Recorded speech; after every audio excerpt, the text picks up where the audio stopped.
Welcome to another client interview. Today we have Otavio here with us. Otavio, if you want to kick us off, just briefly, explain the company name, what you guys do, who you help, and just a brief overview of what you guys do. So yeah, my name is Otavio. I run Creator Income, and we help educational content creators to build and monetize their audience, mostly YouTubers. So help them just with the front end like content, and then also monetizing that on the back end. Sometimes launching courses, sometimes making more from their existing courses, Mhm. coaching programs, and that. And then I think we started working with Josh.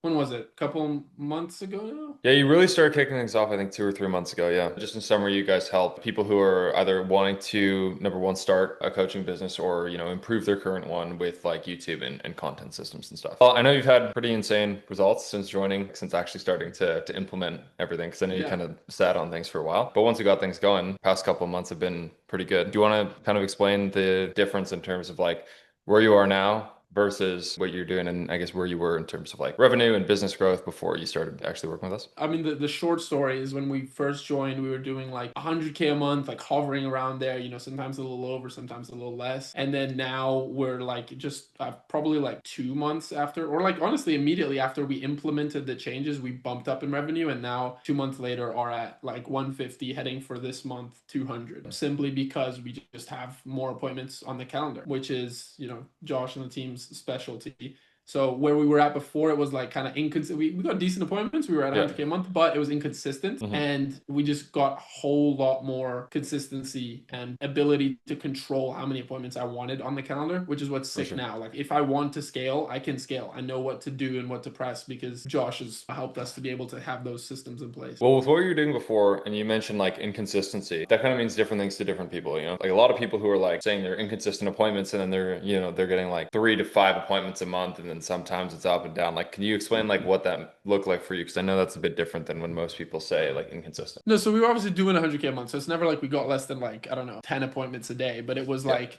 sometimes appointments would just be down and we'd go from 15 to 18 a day down to 10. And then that just cuts revenue almost in half. And I didn't know why. And I didn't have the processes to make it predictable and consistent, which is what like the biggest thing that the sales team is now thanking me. We're able to grow the Yeah. sales team. We went from just 1.5 reps, I'd say, to now 3 reps, potentially Mhm. four, because we now have predictability and consistency in terms of like I know the maths behind how many appointments I want to get and how to get them. Whereas before it was kind of like, okay, stuff is down. I don't know the metrics to look at. And I also don't really know the maths in terms of like exactly how to figure things out. It's not like we were in a bad position. We're doing 100K a month, but it's about actually being able to optimize the systems and get to your full For sure. potential, right? Which is what we're reaching now. And also, you bring up a good point there is like, it's not just you anymore, right? Like, you have a sales team that's depending on you getting appointments. And, 1 month they're, full calendars, and the next month they're half calendar. That makes Yeah. a big difference in terms of like the people that you're able to attract, the people that you're able to keep, and just the morale overall of the team. Like, how did that 100%. impact, the team overall? Obviously, you were able to grow it, but from an individual perspective, from like the actual salespeople. The salespeople are just happier now as well. I will warn you, they get lazy. So when you join Josh's program and you pack their calendars, they can get very lazy with outbound dials. So Yeah. the moment you join Josh's program, also join a sales training program so you know how to manage your team.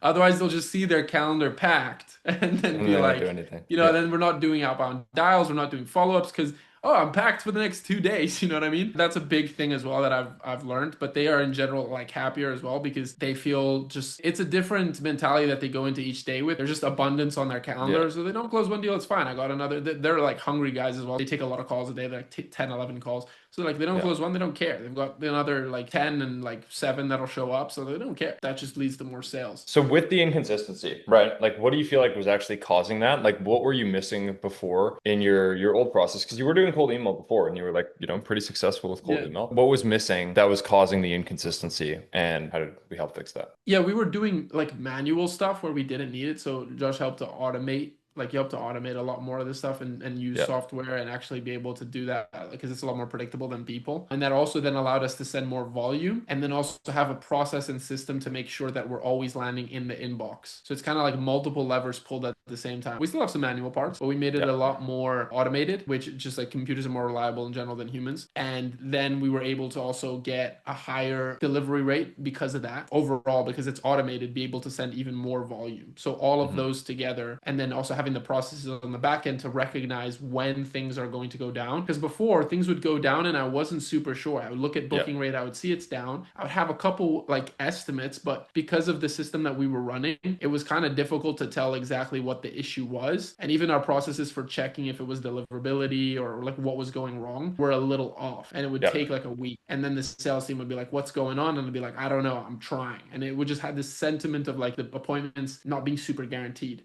Whereas Mhm. now it's like the expectation is just packed calendars because mathematically, and I can look at everything and check and everything. And obviously, I have Josh on the team as well to check if I'm ever unsure about something, where it's like I can see, I know exactly what's missing if there's something going wrong. And it's a Mhm. lot more automated in Yeah, and you general. can solve things even, before they come up. So a lot of those things you joined in and, I looked over all of what you're doing and I'm like, this is wrong, this is wrong, this is wrong. And then we fixed, those things basically. Like going into this, did you know what was wrong? Like, did you have an understanding? Like, yeah, I know like these things are messed up and I just don't know how to fix them. What kind of conceptions did you have about what you could have been doing better before you jumped in? Yeah, that's what I was thinking about the other day because I was like, why didn't I fix this earlier? Like, we've obviously known each other for longer. I've known about your business for longer, Yeah. but we weren't working together back then. And I was like, why didn't I join the program and work with you guys earlier? Like, I already had that inconsistency. I just remember it was that inconsistency that was the reason that I joined. I was like, okay, this makes sense. I need to automate. I need to put in place, like, work with people who know what they're doing here. I don't know exactly what it was. I just knew there was inconsistency and something needed to change. We Yeah. needed, like, better processes in Yeah. there, Inconsistency. And then it's like, you don't know what you don't know. Yeah. Exactly. Yeah, you don't. Exactly. The moment we joined, it was like, oh, I can change it to this and this. And then, like, the beauty with cold outbound, it is so, like, input output oriented and all that, that it's like the results are a lot more, like, scalable in a sense, right? Where it's like, if you're doing this at a small stage, you can do it at a larger stage. And then it's quick too. Like, we implemented things within a week or two. Mhm. Calendars were, like, way more packed than have been consistent since then. And I know what the levers are to pull if they start to ever, like, showing signs of potentially slowing down so that they don't ever slow down because I know what to look for in terms of metrics. And I think that's a big thing that a lot of people struggle with is like, they're doing well at something and then they disregard the fact that there still might be things that can improve their situation. Like a lot of people might be at the point where they're, doing 100K a month with outreach or even 50K a month with outreach. I know what I'm doing. This is good. I'm having some inconsistency, but that's just a part of outreach and they don't question it. I think the big thing where you had a different mindset is like probably some things that I could be doing better. I just don't know what that is. And then Yeah. you obviously took a bet on yourself that that was true. You were right. So what would you say to someone who's in a situation where like maybe they're doing pretty well compared to average standards and they're not sure whether or not there is room for improvement? Yeah, I think always, and this is again one of those things where I'm like, why didn't I think of this earlier? I was even reflecting, I think it was even today, on like what else could I apply this mindset to of like, okay, it's going well, it's going decent, Yeah. but can it be better? If you always have that mindset, you stop the complacency that naturally comes, especially when you start doing somewhat well in business, where it's just like, Yeah. oh no, this is good enough. Like, let me focus on other areas that are a weakness. When actually, like, sometimes when things are going decent, there's huge more potential. Like, if you're doing 50, 100K a month with outreach, it's a lot easier to then add an extra 50K a month with that For than sure. starting a whole new system. Obviously, the other side, which is like, for example, if you're doing that amount with ads or organic or whatever, outreach and outbound is huge because of that predictability. I don't think the consistency that I've been able to provide my sales team over the past couple of months since I started working with you guys, even people who run paid ads at a super high level are able to provide that same level of consistency because Facebook has updates, some big political event happens and CPMs Yep. rise and all these things going on. Organic, like, the post doesn't do well and then the views are down and call bookings are down.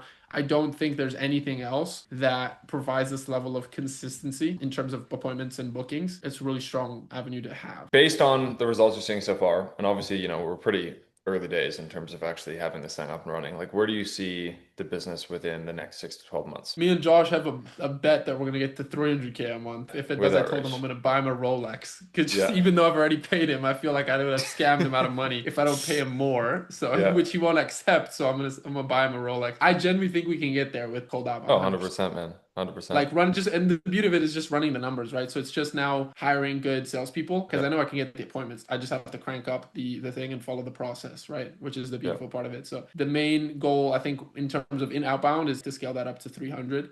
And then we're adding other avenues that outbound just helps out. We'll end up like maybe we reach out to them on outbound, they start following me on YouTube, watch a couple videos, and then buy. Yep. Yep. Or on outbound, and then they see an ad and then they buy. So it's just one of those things that like it brings them into your ecosystem and it's very like input output, but also has starts to bleed into the other marketing channel. When you started working with us, what was one thing that you didn't expect that ended up being really big. How stupid I was being when it came to outbound, even though we were doing well. I was Yeah. like, wow, okay, I was leaving this much inefficiency. I knew it could get a little bit better, more predictable, but I didn't know it was this night and day of a change. And that's why I'm like, why didn't I? I don't know how I didn't think of it Yeah. earlier. But yeah, I think that was the biggest difference of like, oh, this can actually be very predictable and easy. Hmm. A client acquisition and appointments can actually be very, very predictable and easy when you have the Yeah. right processes. What part specifically, whether it was like the deliverability, the volume, the scripting, the lead sourcing, was the biggest contributor to helping you accomplish that predictability? Automating things and then having processes to know what is going wrong before it goes wrong. Because now I can always check in, like at this point, every couple weeks or whatever, I'll check in with Josh and be like, okay, this metric is starting to go down or this is starting to change. So I'm going to do this to make sure we maintain.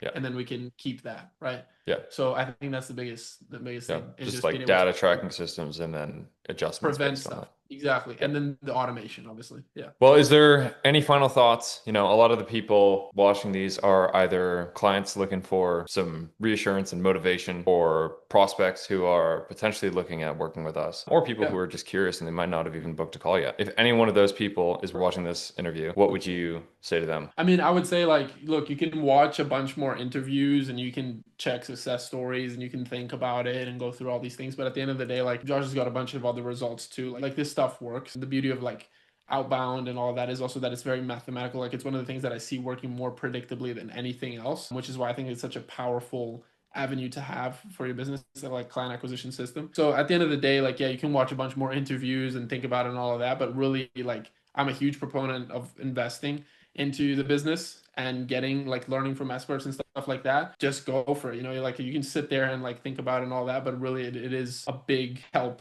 having someone who's an expert within that area. And I think with all the like programs I've seen or people I've heard within the space in terms of outbound, I think Josh is the guy for it. Well, I appreciate you coming on here, Otavio. There's going to be a button somewhere, anywhere here. Probably know what I'm talking about, so you can just click that, talk with the team, and we'll show you some more in-depth internal stuff on how we actually help people like Otavio.